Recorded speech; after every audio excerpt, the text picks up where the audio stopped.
Daddy, where do babies come from? Honey? Mommy went to the store. Oh, well, you see, there's a mommy and a daddy, right? Right. And see, when they call Geico, they could save a bunch of money on car insurance. Oh, really? And that makes them happy? Yes, that makes them very happy. That's good. Yeah. Well, I'm glad we could have this talk, Sunshine. Geico, because saving 15% or more on car insurance is always a great answer. Thrilled to be here today, especially today. So the purpose of this show, it's a living in partnership with Spirit theme. So it's a lifestyle, it's a way of living. It's living in partnership with Spirit. It's however that defines most aptly for you. This show covers various topics on how we live and work and communicate with Spirit in our daily lives. And once a month, I get to do a special show where I bring in a panel of expert guests to really dive deep into a particular topic.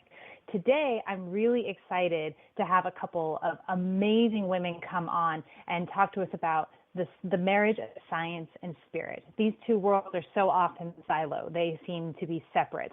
They're starting to overlap and interweave more and more. And I'm just really excited to have two women with the mysticism in their heart and the science in their brain to be able to come together and help us talk through what does this really look like? What does this mean? So many of us intuit this, but they're going to be able to give us the right brain data to support what so many of us already feel. So today, it's going to be a panel discussion. We have several questions. Pam and Lisa will be bouncing back and forth and answering questions. At the end of the show, I'm going to open this up so anybody can call in with your questions for the panel. So we're not doing mini readings today. We're keeping it hyper-focused on science and spirit topic for Pam and Lisa. So you'll feel free to call us with your questions. The phone number is 657-383-1895, and then you'll press 1 to get on the show. So once again, if you're listening online, it's 657-383-1895, and then you'll be in listen mode until you press 1, and then you'll be unmuted and you can talk to our panel and ask them your questions. Okay? So let me just give you a brief introduction to Pam and Lisa, and I will let them go into more detail because I can't possibly cover their lifetime. But Lisa Greenfield is a hand analyst, and she's the founder of truthinhand.com, which is her intuitive coaching business.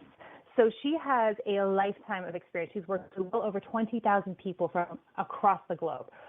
She does intuitive coaching and intuitive readings using hand analysis, tarot cards, astrology, bringing all of these tools together. She has a BA, studied for her MBA, and she owned her own stock brokerage firm. So she comes from a very business-oriented background, and she has studied her field with her chosen field with veracity.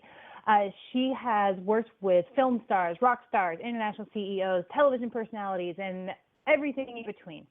She's got an incredible history of intuitive readings, and it really helps reveal that untapped potential and personal resources that people can tap into and get on with living the life that they're meant to live. Okay, Pamela Bradford, she describes herself as a postmodern Renaissance woman, and I love that. She's a writer, she's an anthropologist, she's a historian, an artist, she's a data scientist, an earth mystic, oh my God, I love that, and an avid researcher into the art and science of lost cultures and forgotten things. So her gift is really recognizing patterns in the chaos and working with others to piece that together and come up with innovative solutions for regenerative, self-sustaining, nature-based, biomimetic systems and technologies. And I can't wait for her to dive into that and explain in further detail what that is. So I'm keeping this real short. Without further ado, I would like to introduce you to Pam Bradford and Lisa Greenfield. And I'd like to have Pam, will you kick us off by giving us your background and a little bit more about what you're doing now? Okay. All right. Well, shoot. Let's see. Anyone who is a fan of Firefly knows that Captain Mal once said, you just can't open a book and jump right into the middle of my life. I'd say, well, gosh, all my life I've been involved in some way with social science, literature, performing arts. But, I have this deep love also for science and geometry and biology and geology, and I've always been fascinated with the way that humans choose to create their artifacts that serve them. So basically, to borrow a term from Doug Adams, I'm endlessly fascinated by life, the universe, and everything. I started BYU as a dance and theater major and changed my major about 4 times. And then about 7 years into what would have been a 4-year program, I ended up going into the counselor's office and said, help me. And they did some testing and we had a discussion. They said, congratulations, you can be anything you want. And I said, oh my God, that does not help me at all. Look, really what I want is just to sit down with someone and talk for a bit and pull this together. I just want to pull this together. So we did that, and I ended up graduating as an applied anthropologist and then moved right into technology research and development, specifically enterprise business and data systems. And then what I learned from all of that is that a system is a system, and it really doesn't matter what kind of system you're talking about. If human beings have emerged from it, live in it, or created it, all of the fundamental rules apply. And so I set about, I'm a lifetime learner, so I've set about getting certifications in my field, through Auburn University, Johns Hopkins, MIT, mainly in systems design, data science, and awareness-based systems change. My focus through it all, though, is, how do we save ourselves and each other and move our collective reality to a higher plane where understanding and cooperation is the norm instead of the exception. And currently I'm working to build a company that focuses on helping individuals, communities, and businesses map out and optimize those interconnected patterns in their lives and help reshape that reality into a cooperative model. That's about it. Oh, that's amazing. Okay, I love that. Thank you so much, Pam. So we're gonna further up into the present moment a little bit here, but that's a great synopsis of a incredibly rich and varied background. So let me kick it over to Lisa. Hi, Lisa. Welcome. Give us a little bit about you. Good morning, Ingrid. And hi, Pamela. I have to tell you, I was enchanted by your intro and inspired as well. I absolutely love the way that you just encapsulated a life succinctly. And like you said, that's not an easy task to do. So testimony to you. And it is incredibly difficult for us to try and understand us and share it with the world. And I think I've had an epic curiosity my entire life. The number of people that I've interacted with is just a reflection of the size of my curiosity. And I started out actually pre-med. I was studying brain science, and I've been a brain geek my entire life. And when I started reading poems at 13 years old, my brother brought home a book, and I was fascinated with that and the links to the neurobiology. Because and anthropology, by the way, Pamela, was one of my first loves. I tested out of it in college, when I was pre-med, because I love, again, trying to understand us. And your topic today, Ingrid, as far as that left brain, right brain, how do we take those unboundaried parts of us, those unquantifiable parts of us, and put them in structures or containers or understanding that then have meaning that supports us in evolving in a way. And that's basically been my life. At pre-med, I basically could not function in the math plane. I could not pass the tests. I could do the homework, but couldn't pass the test. So I was not able to get into med school. The business world got me instead because I would rather, learn about people, structures, systems, and chewed through 4 different industries in that, because I think the ultimate palette of us is too big for any one topic, any one subject, any one industry to encapsulate, at least for me and my curiosity. So I've been a lifelong consumer of information around us in the business world. And then 10 years ago, it was something where I was done with the business world but wasn't admitting it.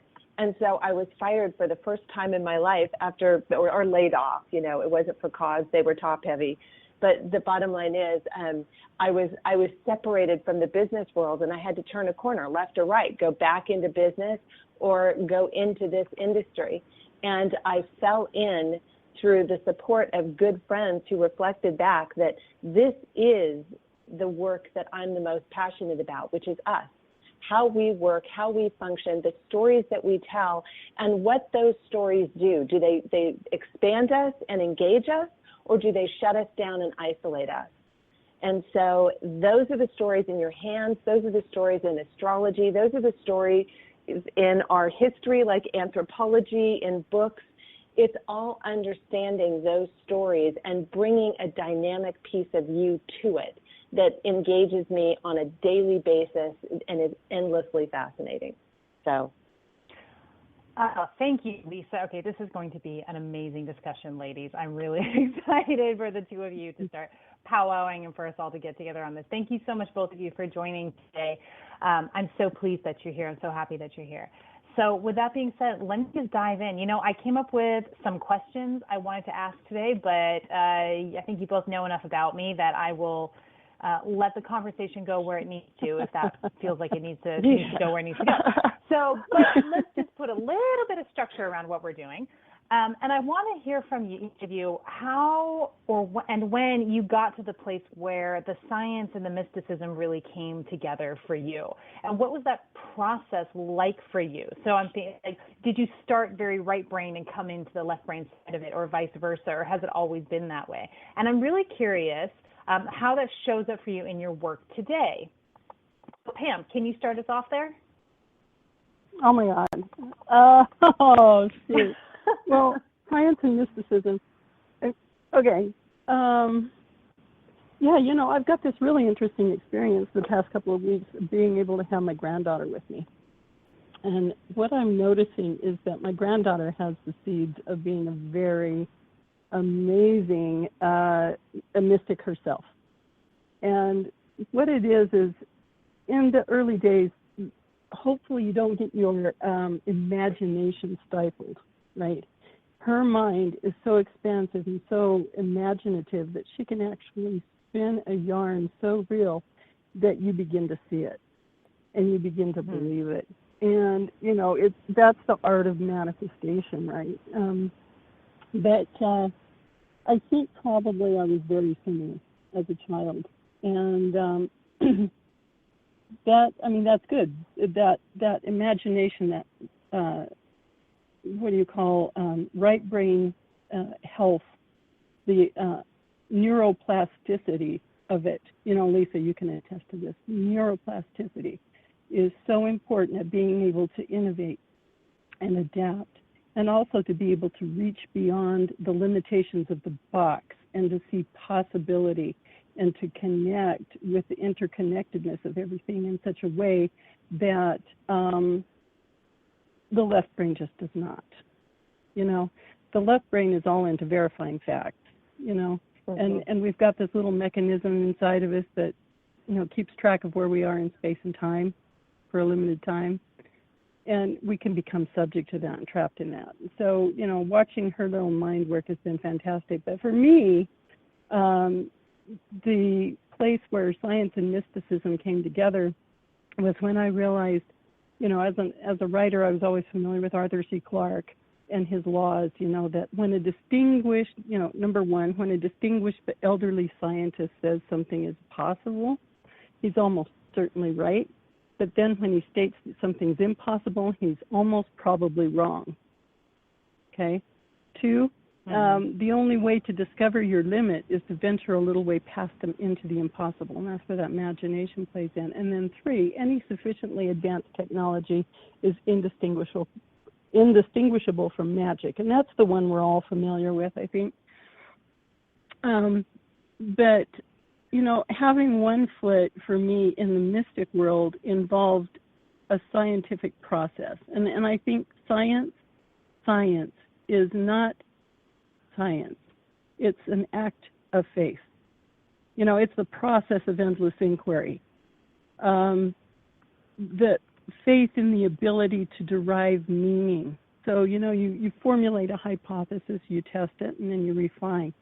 You observe life, you formulate a belief, you test that belief, you refine your understanding. And it's a very plastic process. That is science. That's the art of science. And you can't have science without a question to solve.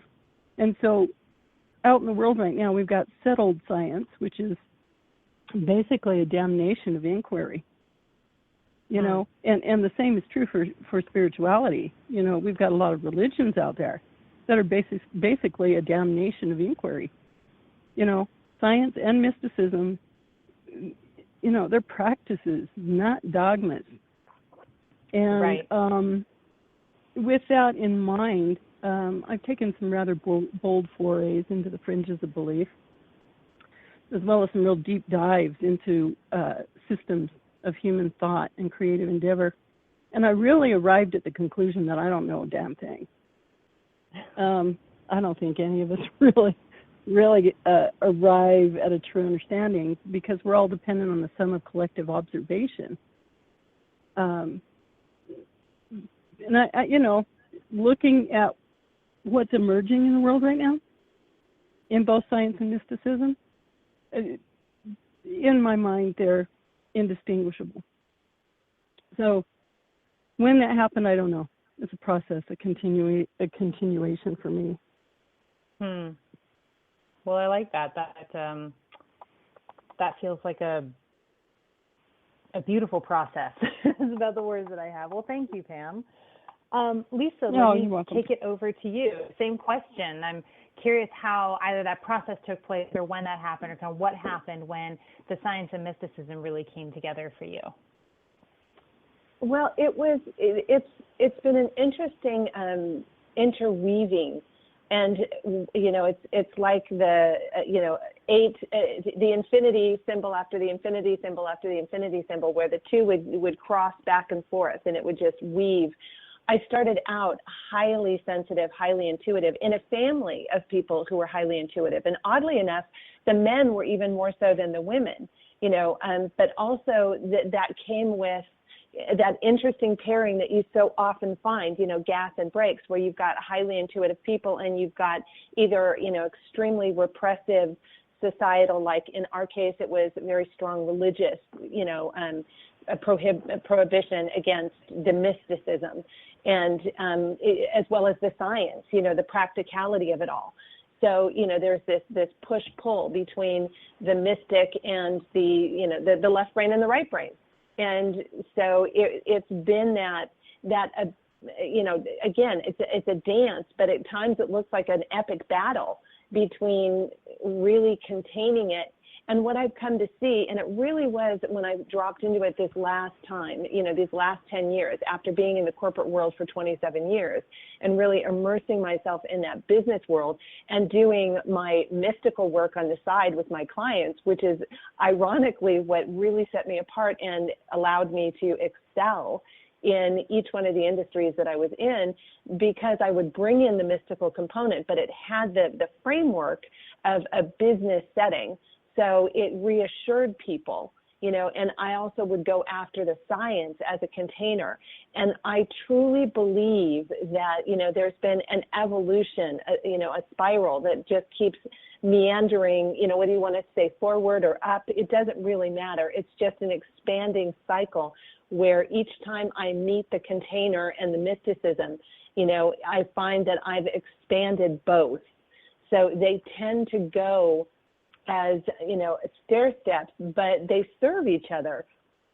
And where I at first, you know, was very resentful and angry about the, you know, the religious prison of, you know, should, and also the professional, you know, there was one sales contest that I won first and second place, because I was doing readings for my top clients that, you know, I got into accounts that nobody else could get into, because I was connecting with them from a mystical place and an intuitive place and a knowing sense. And they wanted me to tell them, you know, how I did it. And they were both the ultimate business, and they were very, very strongly religious right. So it's like there was no way I was going to share with them what was going on. They wanted to use it and duplicate it. But it's like, yeah, I don't think you're going to hear it. And right now I need my job, so I'm not going to tell you, that I'm doing intuitive readings on the side.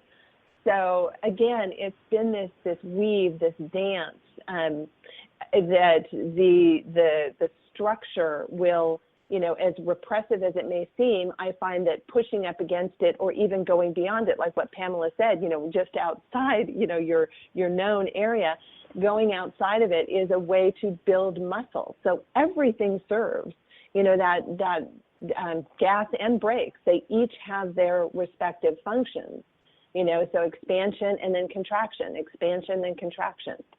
So. Right. Yeah, so it's not a clear, for me, it wasn't, it's like I came in mystical, it's phenomenal. Like, Pamela, you said your granddaughter, I got in trouble because I would they never knew, I was always telling a story, and they never knew what was fact and what was fiction, and I got in trouble for not telling the truth. And it's like, well, I was telling a story that was true for me, So I was just living in this fantastic mystical world, and they're going, no. So it started out young, but it wound up being to my benefit, as uncomfortable as it was and as hard as it was to function under. So Pam, back to you. Well, sorry, Lisa, I'm sorry. Well, you know me, I'm like zeroed in on a task here. Yeah, let me just go, thank darling. you so much thank you so much. That was great. And I'd love to hear how both of you, it's been this evolutionary process and this merging together over the years, that one day I'm going to sit down with both of you and I'm going to really dig into your life and more about this, because it's a fascinating story. But I want to bounce it back to Pam real quick, because I want to know something a little bit more specific about your work today. How does the mysticism and the scientific mind blend together in your life today? What are you doing today, and how does it work together for you? Oh, gosh. Okay, so it really, I think for me, how it's blending today right now is just being able to look at it. There's something interesting with the way I think. It might be a little bit different. I think there's some people out there that would relate to it, but I actually really do think in terms of data, in terms of models, in terms of, lines. And sometimes I refer to these as threads. And right now, it's like weaving, right? Taking, reaching out and pulling things in from the chaos that are part of the pattern of my life. Now, this is very mystic, but if you think of it in terms of science, it's like I'm looking for the resonant harmonics between me and my relations in terms of quantum mechanics, right? So there's that whole thought of quantum mechanics and cymatics, and you've got these particles, and you're this, universe of particles, and you've got, and you're functioning in another universe of particles. And when particles are energy, they're anywhere in space and time. And when they are material, they're manifest. Boom, I am me. And I'm looking for my partners. I'm reaching out and I'm saying, okay, right now, what is my motivation? What is my intention? What is my purpose? And I'm all pretty clear on those. I have those written down. But I'm reaching into the mystic world of quantum science, looking for the resonant harmonics, and I'm letting go of what doesn't sound right, what doesn't feel right, what's not vibrating right. And it's very scientific, but this is coming around to where you said, where does science and mysticism come together? And for me, it comes together in the art of weaving the threads of the universal harmonics. And that sounds woo-woo, but on the other hand, you phrase it a little bit different, and it sounds science. Right. Because it is. Pam, I love when you describe your thinking process, because, I can see it. I can just like see the colors and the ribbons and the weaving, and it's beautiful. Absolutely, and that really is real. I really do see them, and they have different colors. Yep. Yeah. So right now in my life, beautiful. I'm weaving roots. There you go. Great. Yeah. Lisa, over to you. Can you give us more details on how the two merging together now, going through that process, how it shows up today in your life, in your work? Yes, what I have the great enjoyment of is seeing people. And what I see when I'm looking at their hands and the astrology in their hands and the astrology in their chart, what I'm seeing is somewhat like what Pamela was describing. It's like, except instead of linear, for me, it's global. It's like it's just this womp that expands out. And if people have heard the expression that we use 10 to 15% of our brain, what I like to say is when I'm looking at your hands, when I'm looking at your chart, we're tapping into what's in the other 85% that you're not, aware of, or I should say you're not conscious of. You may be aware of, but you're not conscious of. And it's a way for me to take what I see and link it with something that's concrete.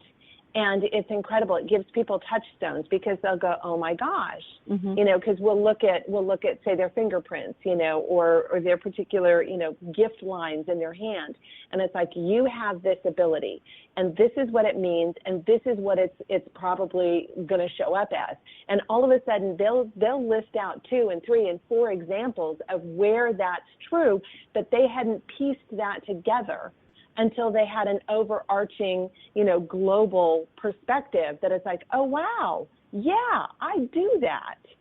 And then suddenly it's not a new skill or ability that they have, but it's a new understanding. It's a new point of view that they can really then access those gifts, those talents. And even our challenges, our challenge point is inevitably like a slingshot that can throw you into your genius when you understand it. That's why the tagline on my personal email is show me your problems and I'll show you your possibilities, because we always struggle, with something that slides us into our greatest gift. Our brainstem is a really good filter that likes to recognize familiar patterns. We have the 3 parts of the brain, the brainstem, the limbic system, and the frontal lobe. The brainstem is 2 seconds faster. It's big, it's strong, it's fast, but it ain't smart, okay? It's just a pattern recognizer. And so it's all about, it wants to sort out safe from unsafe. And if it's unknown, it's unsafe. And so if you're not aware of it, your challenges are where your brainstem has been putting the brakes on your expansion into that, untapped power. So it can really be, what I love is to use my intuitive sense and the logic that goes with it to then help give people roadmaps, and they can pick where they want to go. I'm not interested in deciding. I'm interested in giving them a clear map of which roads are going to be challenging and what they get out of the challenges, and which roads are going to be more entertaining, and how much fun they can have on those roads.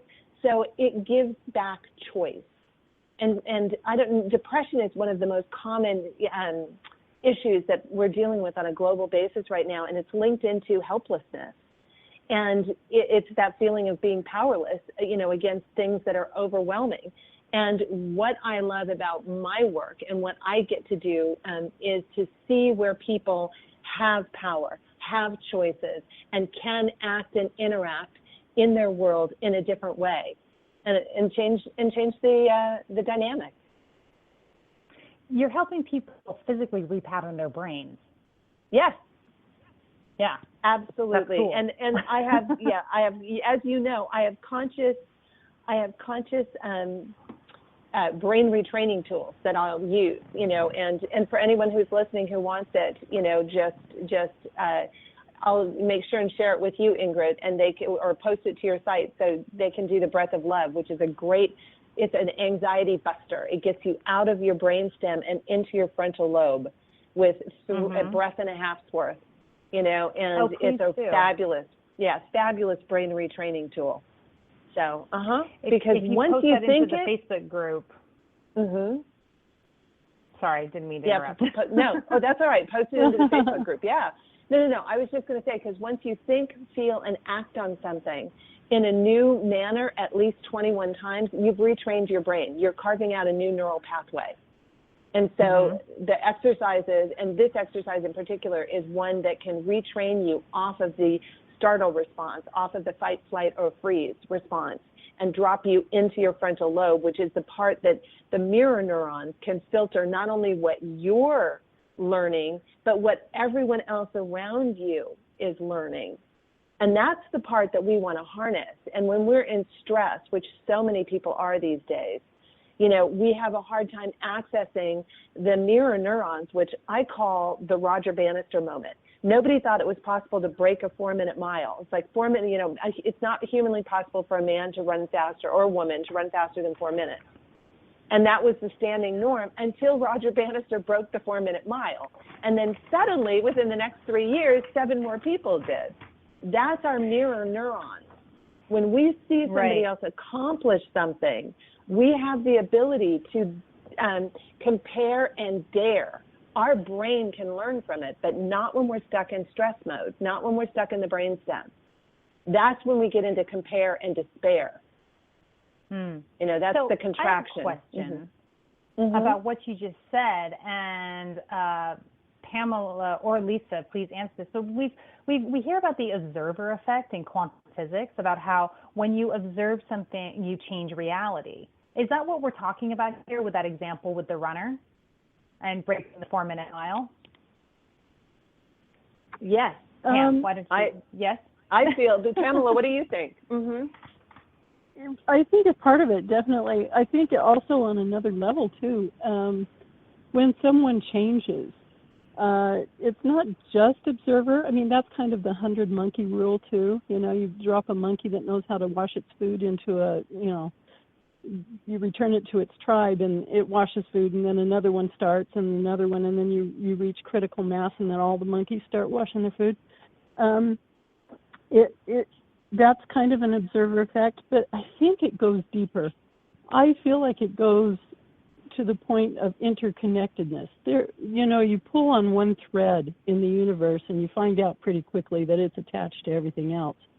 If you can affect a change as an individual, break a barrier, start to sing a new song, then all of a sudden that harmonic is going to pick up. For better or worse, by the way. There are people who can start to sing despair, and then pretty soon everybody's singing despair. But, if you drop someone into a, Roger Bannister, breaks that 4-minute mile, his particles and his being are matched and mated to particles everywhere else in this universe. And, you flip a switch on the quantum level, and its mate will respond.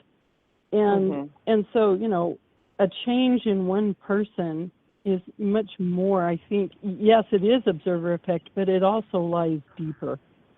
Yes. I love that, Pamela. Yes, on both. Spooky action at a distance. This is what Einstein was talking about. Absolutely. Yeah. Right. And it's also why we hear the spiritual teachers of the world, all of them say in some form or another, if you want to raise the consciousness of the planet, raise your own consciousness. That's what you need to worry about. Yeah, absolutely.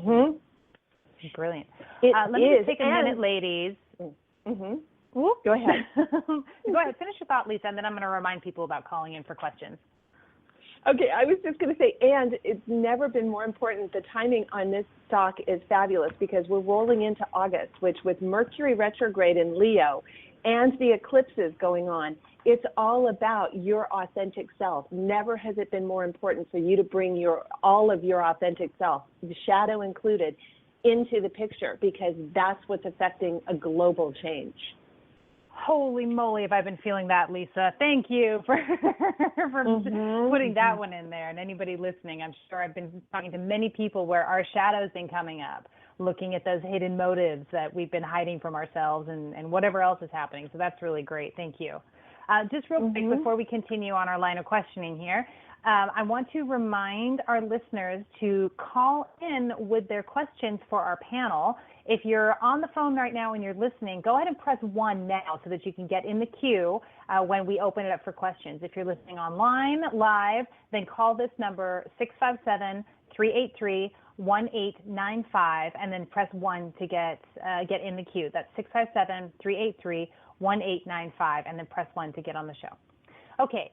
Let's move on. This has been great. This deep digging into the science and mysticism has been so much fun. I'm going to change direction just a little bit here, and I want to talk about dissent. So I want to ask you if you've gotten criticism or arguments or pushback from either side of the fence, whether it's the mystic or the science. Like what Pam said, our religion and our science tend to be dogmas instead of true curiosity. And I wonder if you've run into that, and if you could give us an example or two of what those interactions have been like and how you handled that. And Pam, I'd like to start with you. Oh gosh. Okay. Well, one comment that I've got is that currently we live in a world that is where patriarchy is one. And I don't mean to necessarily pull this into any kind of a debate about patriarchy, matriarchy, or, feminism or anything like that. I am definitely not an anti-feminist, but I question it sometimes, and here's why. Because our system is so patriarchal and very controlled. And it's so entrenched at this point that even the anti-patriarchal systems that counter it are basically a backlash. They're a protest movement rather than an actual change. And I'm really wanting to get to the point where more and more of us feel the shift, where all of a sudden, whether it's patriarchal or matriarchal makes no difference anymore, right? It's just, there's no frame of reference for that because we've moved on past the elephant in the room. And what I would say is that, yes, when I get to when as a business analyst, I've been involved in software design, in the systems design for my clients, I have this view that it's not unlike the process of worship, okay? You have a despacho, you've got an offering, a product that you're creating, and you're offering it to the God and the spirits, which is the board of the board of stakeholders and the customers, and you're doing it in the hope of a return, right? Obtaining a blessing or a significant return on investment so you can pay your employees or as an employee so that you can feed and clothe your family. The energy exchange. Well, that process of offering is not dissimilar. So when I have been in a business system and I've been, pulling on some of my mystic practices, not necessarily overtly, to, get at the requirements to help define systems. Now, I do experience some backlash from people who do not want their boundaries stretched. They really just do want you to come in and do what they say, and if it fails, you're a scapegoat, and if it doesn't, well then great, they're going to take credit for it, instead of credit for the entire interaction. It's the whole group of people that have created this. So I have a little bit of a sour taste on my tongue from some of my experiences in the business world. And like Lisa, you take so much of that. And if they don't see the value of it, you have to move on and you have to adapt and go to a new tactic. Go to a different set of people who do recognize what it is that you're doing and are willing to move on from there. And sometimes some of the criticisms that I've heard from the scientific world is that I'm not a real scientist, or that I'm a pseudoscientist, or that the field of study is not relevant, and we can train developers to do what you do, which, by the way, they can't because, our minds think differently. And then, the whole woo-woo stuff. But then, on the other hand, from the mystic side, sometimes I've been accused, not very often, of not being a real mystic, right? Because I have no authority, I haven't studied with anyone, I haven't, I'm a plastic shaman or something like that. There's not a lineage. And in some places that's real important. But, and the worst argument, of course, is that I'm appropriating. I'm appropriating practices and applying them to something that I shouldn't. But here's the thing. Here's what I've learned from that. And that it is, if you have an honest heart and you got pure intent, you just do what you do. Just do what you do, from the love of your heart, and let other people's opinions of you be their opinions, right? And you can offer, and if it's accepted, then you pour your best effort into it, right? Respectfully, of course, and cooperatively. And if it isn't working, you just let go and move on. Because the universe expands in all directions. It's not just linear. It's a web of connection, and it's endless. And there's more than one road you can take to get to where you want to go. So, yeah, there's some backlash. And there's going to be some resistance from people who, they see something start to work. And if they've got a vested interest in status quo, yeah, you need to get some pushback. Right. I think it's ironic that the criticism you've received for your mystic side is that you're not educated enough in mysticism. To me, that is just like, right. What, huh? Yeah, right? Yeah, yeah. Right. Yeah. It's interesting. It's kind of like, okay.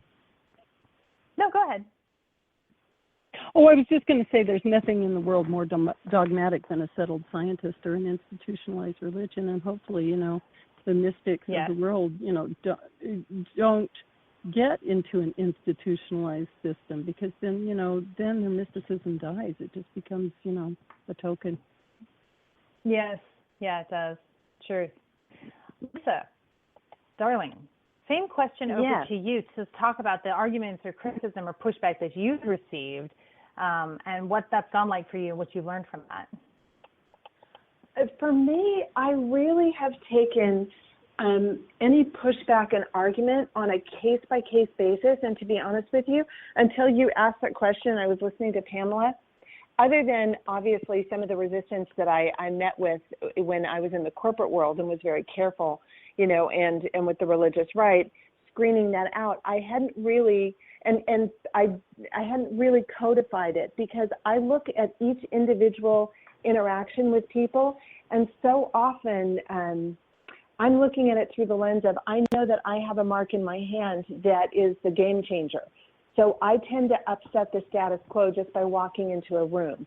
It's a pretty deep line that starts on the outside, underneath the pinky, but all the way down by the wrist. It starts, a line that starts out there and heads up into the hand. So when you're a game changer, you're going to get pushback. And I have known this since I was 13 years old, because you're there to disrupt. And we are wired for status quo, but that's back to that brainstem. The brainstem knows what's survivable. That's all it cares about, is risk and reward. So you get pushback all the time in all kinds of areas when you're a game changer, because people like their status quo. So for me, the quality of the objection or the pushback is another place for my curiosity to play. And it's like, where can I share with them where change can actually benefit them? How can I take down the fear level or demystify that fear of the unknown to get them more comfortable with the change that is coming? Because to me, I don't see it as change. It's just my norm. It's just a reality. And for the game changers out there, and Pamela, I'll bet you money you've got it. And Ingrid, we know you do. So, yeah, that it's like, we're the grains of sand that can help create pearls in other people. So it's like, yeah, first it's going to irritate. It's like, because the brainstem doesn't know what to do with it. Well, I don't know how to survive this idea. I don't know how to survive this point of view. I don't know how to survive this change. And by the combination of the mirror neurons, a combination of, like you were talking about, Pamela, that vibrational thread that sends out a different message, we help each other evolve.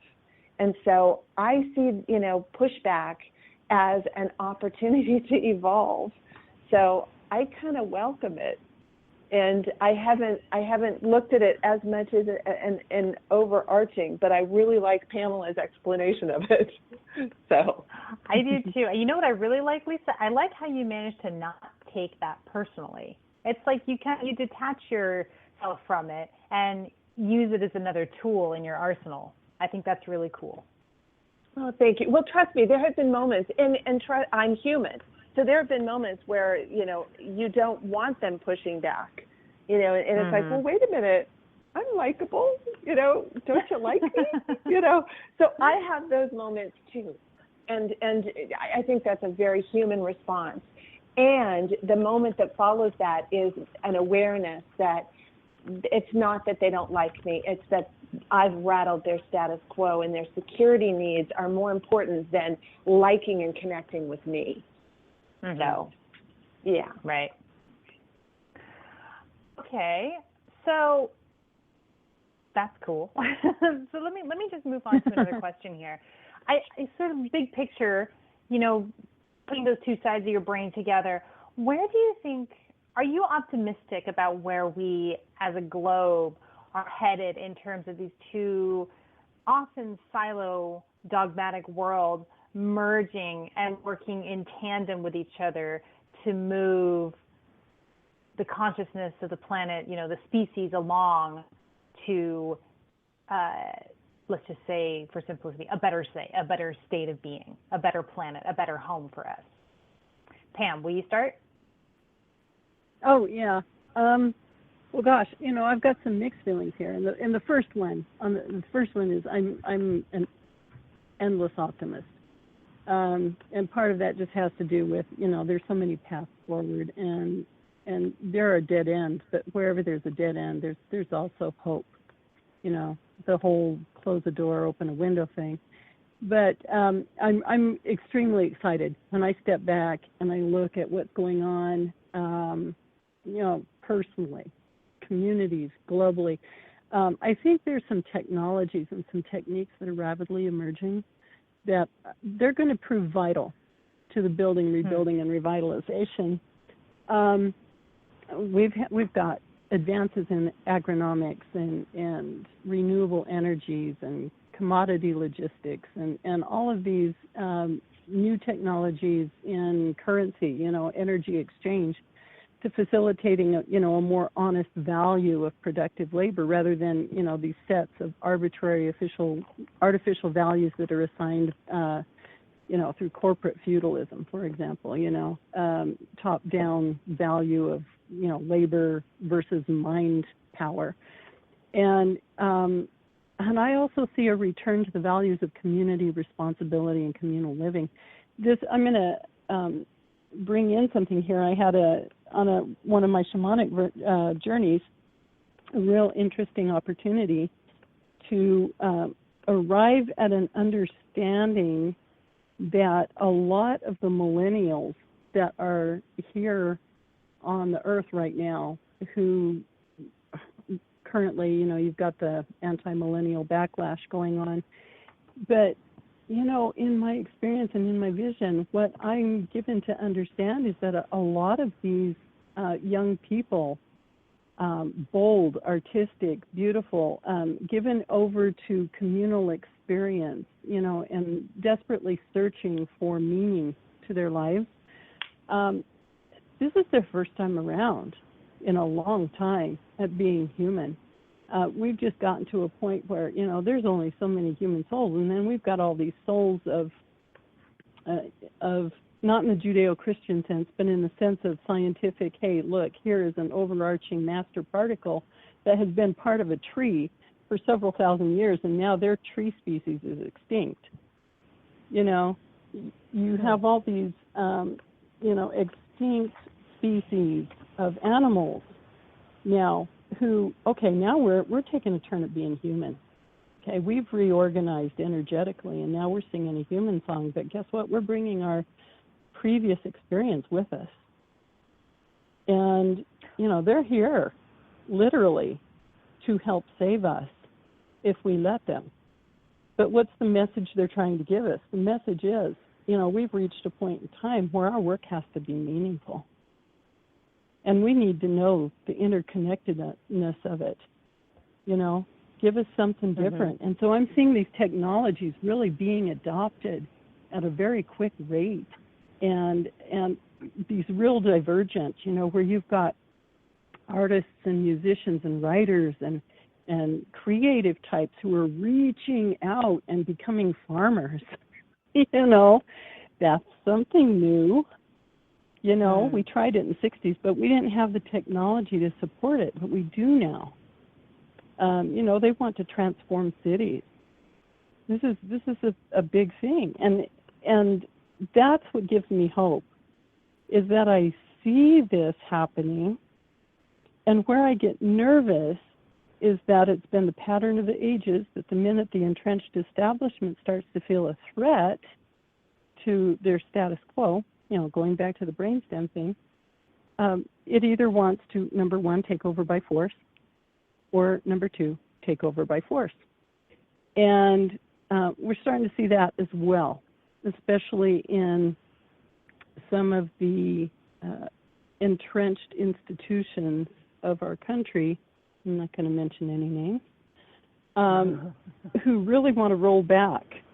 They really want to guard that status quo, something fierce, even though all the data that is available or would or could be available is pointing the other way, that if we let this move, it will transform us. If we stop swimming against the current, we will go where the river is headed. And where it's headed is a really awesome place, as long as we don't dam it off. So, that's where I see it. I love what you said about the millennial generation. That really struck a chord with me, that vision that you had and the understanding of where the millennial souls have come from. I've also had a sense that there's something really magical about the millennial generation too, just in so much as they refuse to step into the status quo. They're not going to work 80 hours a week for you. They're going to insist on a work-life balance. They're not going to just show up and get paid peanuts for, a job that they can do really well because of their skills in technology and what have you. And just seeing just the surface stuff that I've seen has made me go, you know what? There's something there. There's something really, really good there. And that is really changing, just looking at the work world. I think that's really changing the dynamics of that. So thank you. And they do, and they come up. Yeah, and they do come up and they say, you know what? Hey, I'll work in the field. Guess what? It's worth something. Yes, exactly. Yeah. That goes back to the labor. Go ahead. Yeah. Lisa, how about you? Where do you feel like we're headed as a globe with these two worlds coming together? Well, that's interesting, because just recently in a meditation, because I was trying to kind of map that out. I've got people around me that are very much in fear that the world is going to, self-destruct, and that, feeling very dire predictions are about to unfold. And that just went contrary to my optimistic nature. So I sat down and I thought, am I being an ostrich, sticking my head in the sand? What am I not seeing? So I sat down to really meditate, and I was shown a vision that absolutely floored me, that there was a dark carnival about the size of California that was beautiful, but it was definitely run by fear and that contraction, and this is, we're going to blow ourselves up, and, all of those fear-based thinking But it was, I mean, da da da da da da da da da. It was, you know, all the lights and the rides, and I mean, it was beautiful, but it was very dark, the size of California. But then the light around it was the size of the globe. So it's like we have a globe of, you know, light and expansion and possibility and interconnection and evolution all around this, the fear base, you know, that dark carnival in California. And it's like, I hated that it was California because that's where I live. But the irony is it was appropriate because that's what I was experiencing from the people around me, that there was a lot of fear. And so it's the contrast between how much dark, and it's very condensed, it's very tight, it's very contracted, so it feels very solid. But the light that was around it was so massive by comparison and very expansive. And, you know, put your shoulders back, take a nice deep breath in, let it out, you know, kind of thing. It was there as well. So for me, that pretty much summed up the way that I see what's going on now, that it's like, yeah, you know, you can create the world that you're living in one of those two places. Which one do you choose? And they're both equally beautiful, but it's your choice. Got it. I love that. Create your reality. Back to that discussion, which we will dive into at another time because that's a whole panel in and of itself. Okay, so to wrap us up, ladies, thank you both so much again for coming on the show and sharing your wisdom and your experience and your brains and your hearts. I wonder if, you know, because an hour is just not enough time for a topic like this. But so do you have any recommendations for resources that our listeners can refer to in order to learn more about this intersection of spirituality and science? Pam? Intersection of science? Gosh, dang. Yeah, okay, very simple, very concise. Everything. Read everything. Consider everything. Read everything. Especially the things that make you go, huh, or that, you know, lead to cognitive dissonance in your mind. Don't dismiss someone else's argument, but, you know, work on your ability to communicate in order to understand, not to convince, but to understand. And that's basically it. I mean, read everything. Oh, that's great. Read it all, whatever draws you. Read it all. Thank you. And then Pam, as we're wrapping it up, if somebody wants to get in touch with you directly, how would they do that? You know what? I would say either through you. I'm on Facebook. I'm on Facebook quite a lot. It's the easiest way to get a hold of me. Otherwise, LinkedIn, Facebook or LinkedIn. Facebook or LinkedIn. Okay, and you're Pamela Bradford, Bradford, if somebody wants to connect with you and ask you a question offline. Okay, great. Lisa, Correct. Over to you. Do you have any resource recommendations for people who would like to learn more about this intersection of spirituality and science? You know, it's a container that I highly recommend. And you can YouTube Marshall Rosenberg, and it's nonviolent communication. And it's a way to communicate with people where you can help cross the divide between the left brain and the right brain. It requires an intuitive, empathic plugging into somebody else, but it also gives you some structure around it. You know, it's one good resource that I find that really helps us connect from more of a left brain, right brain way on a both a community scale and hopefully ultimately on a global scale, where we don't have to continue a violent fight. It can be an actual conversation and a connection. Great. And that's Thank you, Lisa. Nonviolent communication. Yeah. And the name of the person again? Marshall Rosenberg. Marshall Rosenberg, Nonviolent Communication. Great. And Lisa, how can people get in touch with you if they'd like to contact you directly? truthinhand.com. And that's truthinhand.com. And there's a gift online sample reading. So for those of you who sign up for my newsletter, you are going to receive a link to play a little online sample readings, so you can look at your hands, other people's hands, just kind of check it out and get a little bit of a guideline for what's there in your hands. Oh, cool. Oh, my gift to you just that. for signing up. Yeah. Thank you, Lisa. Yeah, and I will share the video to the Facebook page for all those who would like that. The stress buster, particularly for August. You may need it, the breath of love. Right.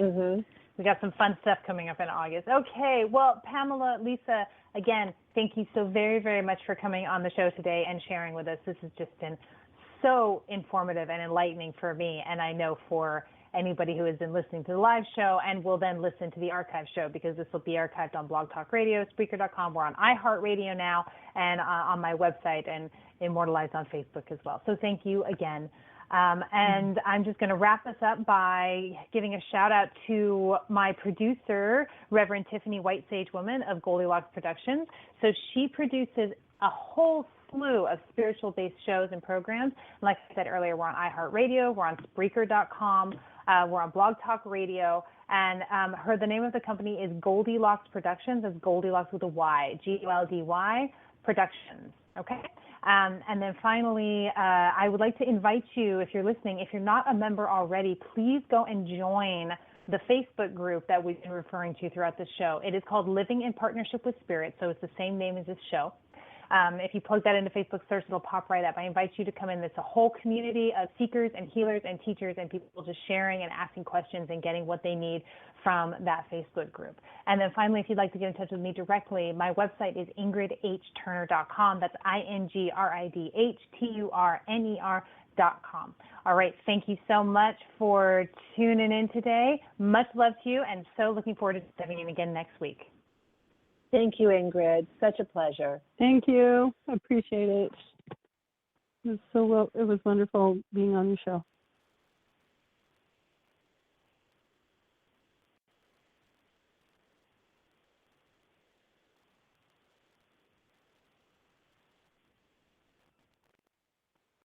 Hi, this is Maury Moreland Morrison, here to tell you Geico has more than just great savings. Much more. Yes, while Geico could help you rack up more moolah faster than you can say metamorphosis, they've also been the fastest growing auto insurer for more than 10 years. That's more like it. Furthermore, Geico has fast and friendly claim service. That might seem like an oxymoron, but it's not. All the more reason to say no other auto insurer has more than Geico. Geico. Expect great savings and a whole lot more.